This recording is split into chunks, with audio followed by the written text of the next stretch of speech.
Fala, meus amados, a paz do Senhor.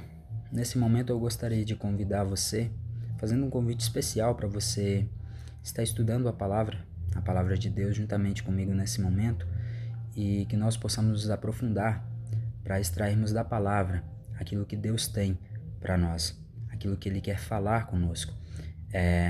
Nós precisamos muito, irmãos, buscar o conhecimento da palavra. A Bíblia ela nos instrui que nós devemos crescer na graça e no conhecimento. Infelizmente, as pessoas elas estão se esquecendo de buscar o conhecimento da palavra. Mas Jesus ele nos alertou em João capítulo 8, versículo 32, que conhecendo a verdade, eu sou liberto. E talvez você se pergunte, mas eu vou ser liberto do quê? Os fariseus, sacerdotes, aquele povo da época, eles também fizeram essa pergunta. Eles disseram que, por serem da descendência de Abraão, eles jamais foram escravos de alguém. E eles disseram para Jesus, de uma forma até mesmo arrogante, como você diz que nós seremos livres? E Jesus ele responde da seguinte forma: todo aquele que comete pecado, ele é escravo do pecado. Mas, se vocês conhecerem a verdade, vocês serão libertos, e libertos dessa escravidão que o pecado ele tem escravizado as pessoas. E hoje nós temos oportunidades muito especiais, irmãos, de estudarmos a palavra de Deus, de tirarmos momentos de estudo na palavra. Nós precisamos crescer e cada vez mais conhecer a palavra e prosseguir no conhecimento. Oséias ele profetiza que o povo de Deus era destruído porque lhe faltava o conhecimento, e hoje em dia tem acontecido coisas parecidas com esses tempos. Muitas pessoas elas estão sendo mortas espiritualmente porque faltam a elas o conhecimento da palavra. Mas se você está aqui nesse momento, então significa que você está dando atenção para Deus, que você quer ouvir a voz de Deus. E hoje eu tenho certeza que você vai gostar deste estudo. E eu tenho muita certeza que você com certeza já ouviu milhões de vezes a palavra Trindade. Mas você já se perguntou o que essa palavra ela significa? A Trindade significa, no significado geral da palavra, um conjunto de três entidades, seres ou objetos de igual natureza. Esse termo ele é utilizado na grande maioria das vezes no meio evangélico hoje, e aqueles que o usam o fazem para referir-se à pessoa do Pai, do Filho e do Espírito Santo. Mas, segundo o significado, para nós atribuirmos essa palavra a Jeová, Jesus e ao Espírito Santo, nós precisamos saber se de fato esses três possuem uma mesma natureza ou se esses três possuem uma natureza igual. Bom, uma coisa é certa, irmãos. A palavra Trindade, ela não é encontrada em nenhum lugar na palavra de Deus. Ou seja, ela só pode ser usada por nós cristãos se de fato o significado dessa palavra se aplicar a Jesus, a Jeová e ao Espírito Santo. Hoje, o nosso alvo de estudo ele será o Espírito Santo, pois nos nossos dias atuais, muitos enganos estão se tornando muito populares. E um desses enganos é um ensino que está surgindo por agora. Esse ensino ele diz que na verdade o Espírito Santo não passa de um poder ou uma força ativa de Deus, e que na verdade a Trindade ela não existe. Esses infelizmente negam a existência do Espírito Santo como um ser pessoal. E agora talvez possa ter ficado uma pergunta na sua mente. Talvez você deve estar se perguntando por que eles pensam isso. Bom, o motivo pelo qual eles creem em tal ensino é porque o Espírito Santo, de uma forma geral, ele não é apresentado na Bíblia como outros seres pessoais, ou pelo fato de ele não ser identificado por um nome próprio. Muitos usam algumas passagens onde Deus ele pega o Espírito e divide entre povos, e também outras passagens onde, ao receber o Espírito, recebem poder, e eles se perguntam como um ser pessoal poderia ser dividido e colocado em pessoas. Essa pergunta eu iria estar respondendo no fim desse estudo, irmãos. E as passagens onde nós encontramos a base da afirmação dessa fé que eles têm, nós podemos encontrar em Números capítulo 11, versículo 17, Lucas capítulo 1, versículo 35, Atos capítulo 1, versículo 8 e também Romanos capítulo 15, versículo 13. Bom, o que eu estou querendo que nós possamos entender nesse momento, irmãos? Eu não quero que você crie divisões entre os seus irmãos, entre as pessoas que você ama e que talvez pensam de uma forma diferente de você.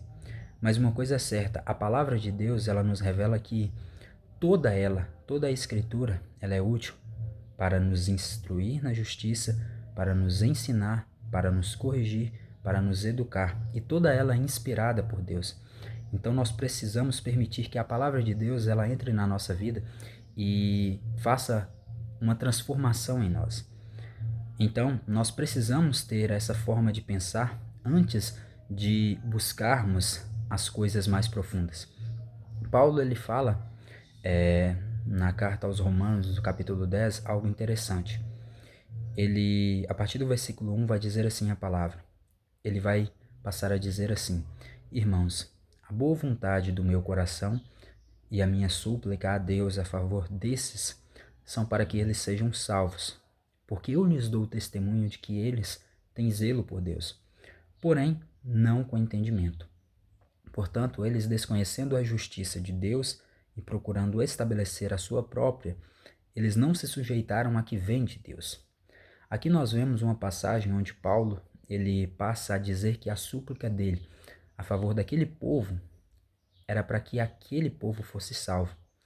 E ele passa a dizer que eles de fato tinham zelo por Deus.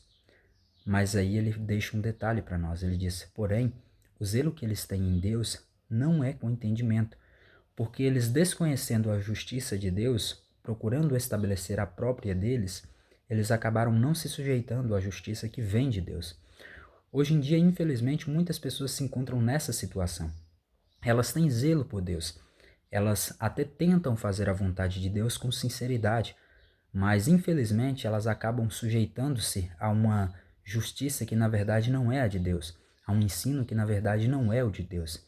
E por essa razão nós estamos aqui, e aqueles que têm o conhecimento da verdade têm a missão de levar essas pessoas a ouvirem a mensagem de Deus, a ouvirem a verdade, porque tudo que não é verdade procede da mentira. E hoje eu estou aqui para a gente estar estudando sobre esse assunto tão importante que é sobre o Espírito Santo. Eu não quero que você fique contra as pessoas que têm esse ensino diferente dos seus, mas que você possa buscar cada vez mais conhecimento para que você possa ser luz e instruir essas pessoas através da verdade de Deus.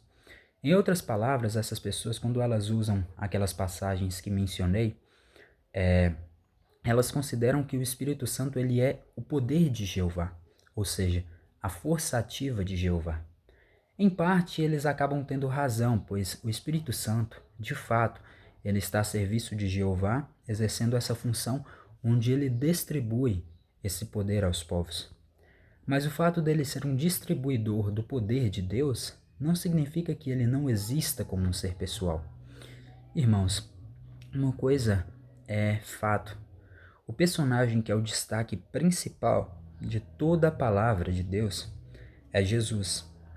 E por essa razão o Espírito Santo ele não é tão mencionado como um ser pessoal, pois a função dele é guiar as pessoas até Jesus, que é o nosso Salvador.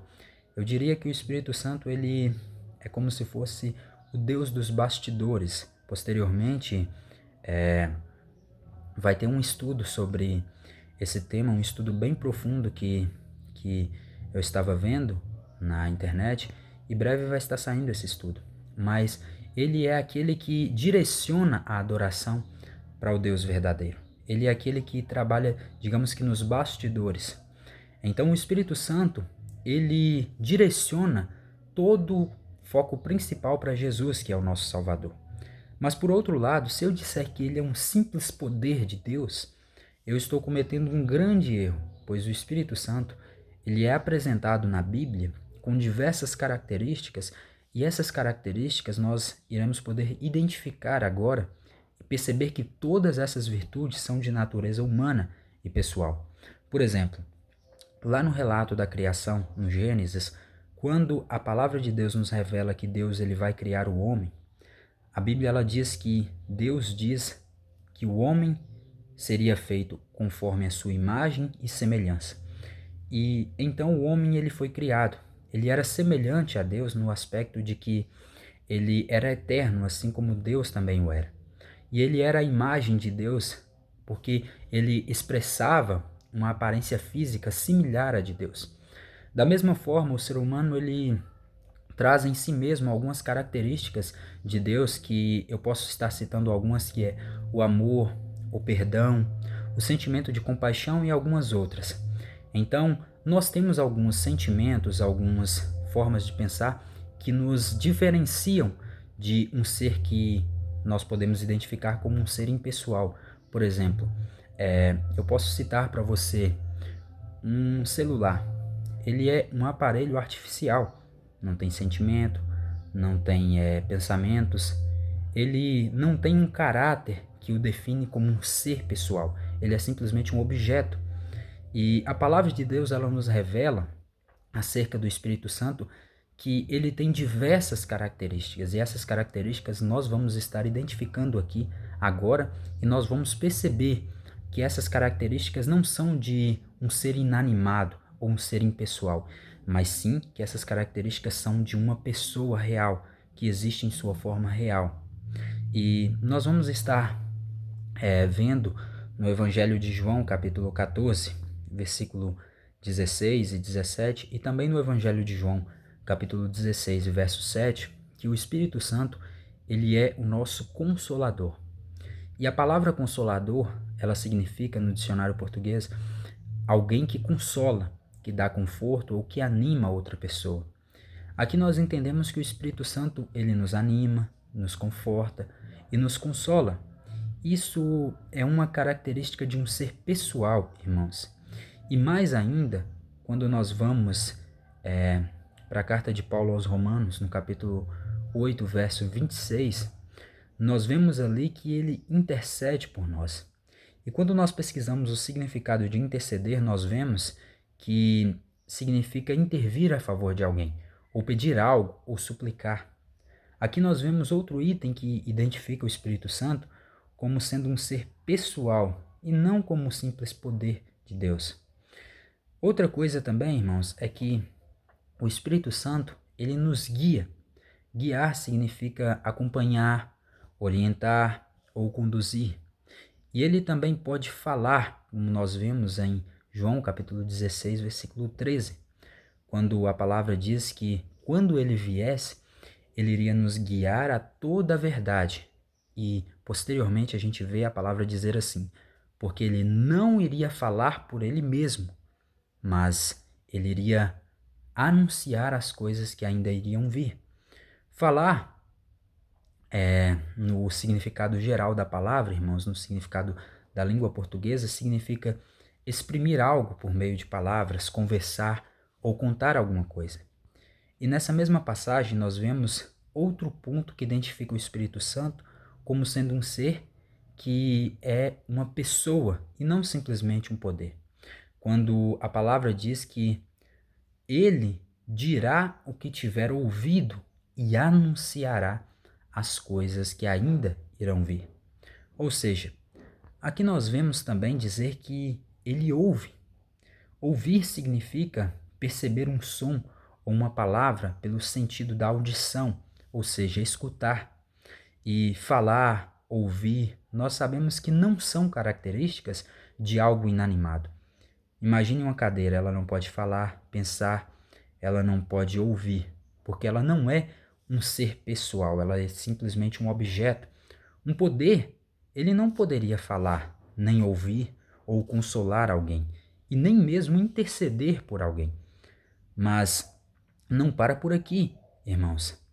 A Bíblia também nos revela que o Espírito Santo, ele tem até mesmo uma mente própria.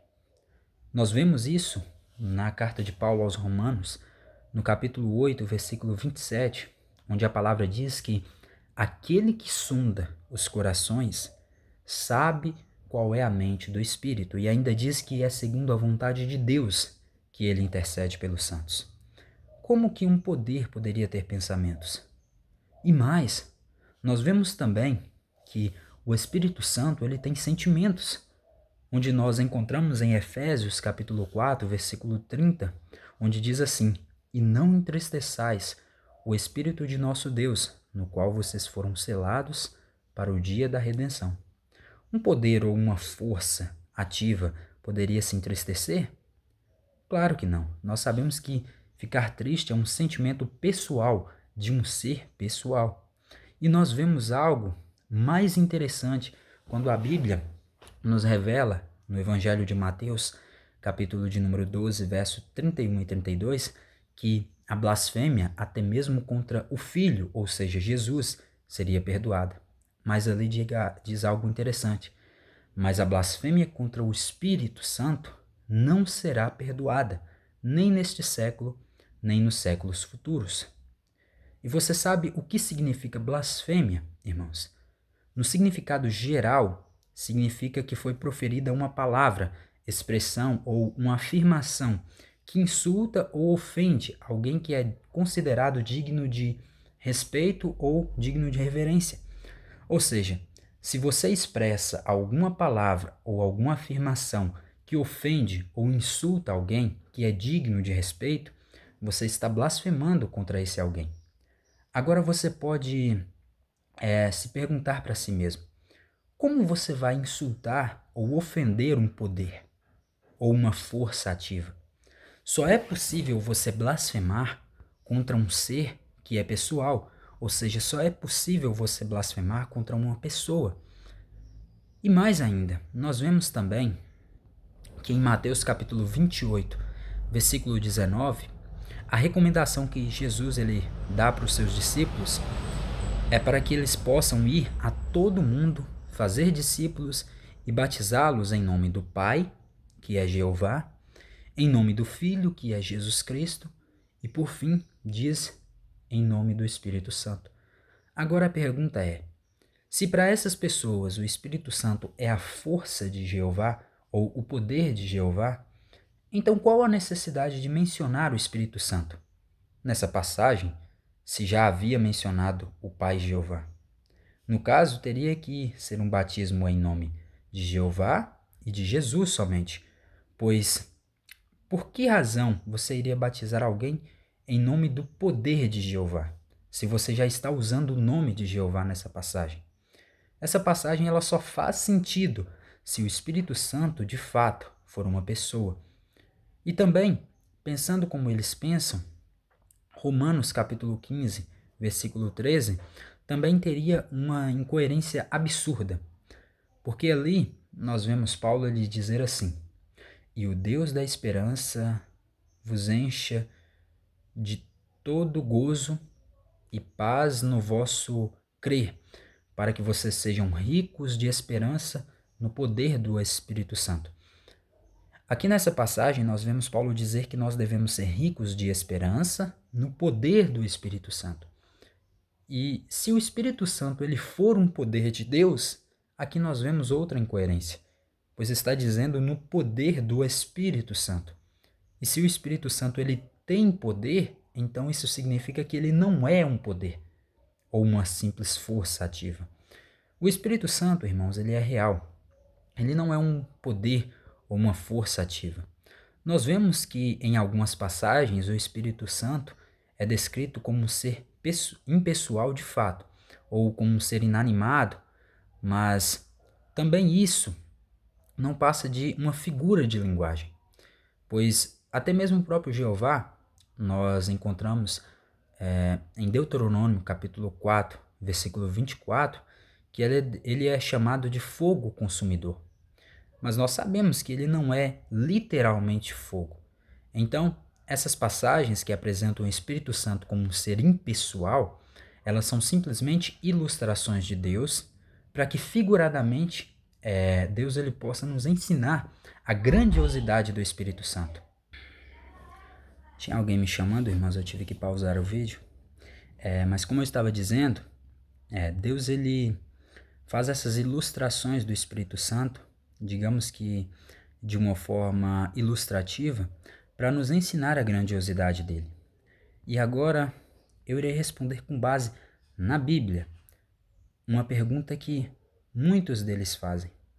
eles se perguntam como que o Espírito Santo ele poderia ser dividido e colocado em pessoas, ou como que pessoas poderiam ser cheias do Espírito Santo, sendo que o Espírito Santo é uma pessoa.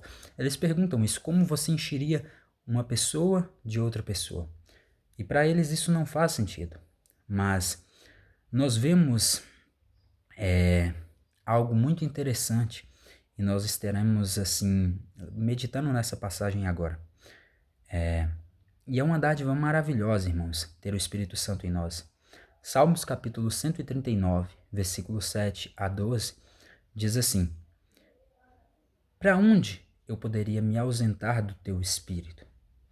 Para onde eu poderia fugir da tua face?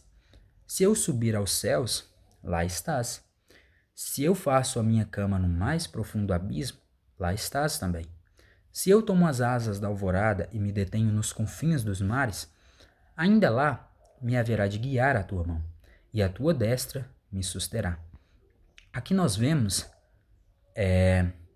que o Espírito Santo ele pode estar em todos os lugares. E não é possível se ausentar da presença dele, onde diz, para onde eu me ausentarei do teu Espírito? Ou seja, ele pode viver dentro de todos nós. E sabe por quê, irmãos? Porque ele pode estar em todos os lugares e não há limitação para o poder de Deus. A palavra nos revela no Evangelho de Lucas, capítulo 1, versículo 37, que para Deus nada é impossível. Nós vemos a Bíblia dizer que o Espírito Santo ele é uma divindade muito importante na nossa vida. E você não vai encontrar uma passagem explícita dizendo que o Espírito Santo ele é Deus. Isso eu posso te dizer que a Bíblia ela não vai assim, de uma forma geral, dizer que o Espírito Santo ele é Deus, mas a Bíblia ela vai te apresentar que os princípios e as características do Espírito Santo, elas fazem dele um ser que é totalmente diferenciado de todos os outros seres. Ou seja, ele é um ser muito distinto, maravilhoso, perfeito e tem um papel importantíssimo na nossa vida e na nossa salvação. Então, negar o Espírito Santo é algo que, por isso que a palavra nos revela que é algo que não tem perdão, a blasfêmia contra ele. Eu creio, irmãos, na Trindade. Eu creio que a Trindade ela expressa a divindade de Deus o Pai, Jeová, de Deus Filho, que é Jesus, e do Deus Espírito Santo. Mas, no que diz respeito ao Espírito Santo, o único indício que eu posso encontrar na palavra de Deus que dá uma afirmação de que ele também seja Deus é quando eu encontro em 1 João capítulo 5, versículos 6 até o 9, onde diz, no verso 6, que o Espírito Santo é o que dá testemunho, porque o Espírito é a verdade. E no verso 9, a palavra diz que se nós admitimos o testemunho de homens, vai dizer que o testemunho de Deus é maior. Mas quem é que estava dando testemunho? No versículo 6, no versículo 6 a palavra diz que quem dava testemunho era o Espírito, porque o Espírito é a verdade. E no versículo 9 nós vemos dizer que o testemunho de Deus é maior. Mas no verso 6 está dizendo que é o Espírito que dá testemunho. Então, como nós vemos no verso 9 dizendo que o testemunho de Deus é maior, aqui nós podemos ter um índice que o Espírito Santo ele também é Deus e que ele é a verdade. Eu estarei fazendo mais estudos, irmãos, e lembrem-se de tomar cuidado. O Espírito Santo ele é importantíssimo na nossa vida. Não negue ele. Mesmo que a palavra Trindade, assim, de fato, tenha uma origem em mitologias e vem do paganismo, mas o conceito dessa palavra, da Trindade, esse conceito ele é verdadeiro e ele é aprovado na palavra de Deus. Esse conceito ele é até mesmo tão fascinante que nós podemos encontrar ele até na natureza em si. Eu vou citar alguns exemplos. Por exemplo, o tempo ele é composto por passado, presente e futuro. E aqui nós vemos 3 em 1. O espaço ele é composto também por largura, altura e profundidade. e aqui nós encontramos novamente 3 em 1. Os estados básicos da matéria são sólido, líquido e gasoso. E na música, novamente nós encontramos melodia, harmonia e ritmo, que novamente é 3 em 1. A realidade da divindade de Jeová, de Jesus e do Espírito Santo, ela é encontrada até mesmo na natureza. Então, se nós negarmos essa realidade, nós estamos cometendo um grande erro, irmãos. Por isso nós precisamos compreender que o Espírito Santo ele é muito importante na nossa vida. Muitas pessoas, infelizmente, elas não creem nessa divindade. Eu creio na divindade do Pai, do Filho e do Espírito Santo.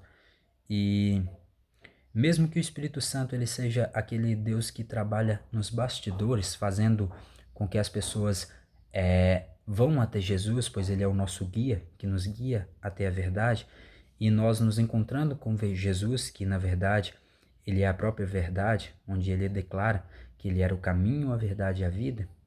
Quando nós encontramos com essa verdade, que é Jesus, nós temos uma ponte que nos liga até Jeová. Tudo é uma escala e uma escada que nos liga a Deus. Por exemplo, Jeová ele envia Jesus, que é o seu filho, para que ele possa morrer em favor de todos nós e nos dar acesso à salvação. E Jesus ele envia o Espírito Santo, que é o nosso consolador. Em uma escala funcional, nós vemos que Jeová ele está no topo enviando a Jesus e Jesus enviando ao Espírito Santo. Mas isso trata simplesmente de funções, irmãos. No que diz respeito à grandiosidade, a palavra Trindade ela significa coisas de igual natureza. E quando nós vamos estudar a palavra, nós percebemos que a natureza de Jeová, de Jesus e do Espírito Santo são iguais, ou seja, eles são iguais. Nós podemos assim fazer uma ilustração que é muito interessante e nos ajuda a compreender. Porque a palavra de Deus ela é um mistério que nós precisamos estudar e nos aprofundar para aprender com Deus. Por exemplo, imagine que você e mais 2 amigos, vocês decidem montar uma empresa e vocês decidem aplicar o mesmo investimento para que ninguém seja, digamos que, mais assim autoritário que ninguém. E nessa empresa, todos vocês decidissem que seriam os presidentes. Mas como o nível de investimento foi igual para ambas as pessoas, então nessa escala vocês 3 estão no mesmo pé de igualdade. Então nessa empresa não tem vice-presidente ou um terceiro presidente. Todos vocês são o presidente da empresa. Então, se eu for me referir vou colocar alguns nomes simbólicos aqui, talvez seja João, André e Gustavo. Se eu for me referir ao Gustavo, eu vou dizer o presidente Gustavo. Se eu for me referir ao João, eu vou referir a ele como o presidente João. Ou se eu for referir a ele como André, eu vou também me referir a ele como presidente André. Então, da mesma forma, a palavra Deus, irmãos, é simplesmente um cargo que expressa a total autoridade de Deus sobre tudo e todos. É onde expressa que acima de Deus não existe ninguém. E por essa razão, Deus ele é distinto e é descrito na palavra como um ser único, porque acima de Jeová, acima de Jesus e acima do Espírito Santo não existem ninguém. Jeová ele não está acima de Jesus, Jesus não está acima do Espírito Santo e o Espírito Santo não está acima de Jeová e nem acima de Jesus. Então, nós entendemos que a Bíblia descreve um único Deus pelo fato de Deus ele estar no topo de toda a escala. Por isso nós vemos a palavra dizer que Jesus ele é Deus, que Jeová ele é o nosso grande e todo-poderoso Deus e que o Espírito Santo de uma forma assim bem elaborada, bem estudada, quando nós nos aprofundamos bem na palavra de Deus, nós também podemos encontrar o princípio de que ele também é Deus. Então é um princípio muito maravilhoso, muito importante de entendermos e que, se nós buscarmos entender, nós poderemos ter, assim, uma vida bem mais saudável, bem mais feliz e bem mais aceitável diante de Deus. Busque adorar a Deus, busque a presença do Espírito Santo na sua vida, busque ser cheio do Espírito Santo para que ele possa agir grandiosamente na sua vida. E não coloque limitações para o poder de Deus. Essas pessoas, elas, por mais sinceras que elas talvez possam ser, eu não julgo a pessoa que ela ensina algo diferente ou contrário do que está na Bíblia. Mas essa pessoa, ela tem a oportunidade de conhecer a palavra. E conhecendo a palavra, ela tem a oportunidade de mudar. A palavra vai dizer que Deus, ele não leva em consideração os tempos da ignorância, ou seja, aqueles tempos que você vivia no engano. Mas a partir do momento que você tem um encontro com a verdade, a Bíblia vai falar que você precisa ter uma postura, você precisa mudar de vida. E essa verdade, ela está sendo ofertada para você. Então, aceite e busque a Deus em verdade e em espírito, porque são esses os adoradores que Deus, eles tem buscado nos nossos dias. E volto a repetir, irmãos, não coloque limitações para o poder de Deus. O poder de Deus é infinito e Deus pode fazer todas as coisas. Então, Deus, ele pode nos encher da sua presença, ele pode viver em nós, ele pode estar em todos os lugares, ele pode criar todas as coisas, ele pode controlar todas as coisas. E Deus é tão maravilhoso que, mesmo tendo todo esse poder, ele escolheu nos dar uma liberdade para que nós possamos escolher amar ele de verdade e adorar a ele de verdade. Amém? Assim, que os irmãos possam buscar conhecer a palavra de Deus, estudar e refletir naquilo que Deus tem preparado para vocês. Amém, irmãos?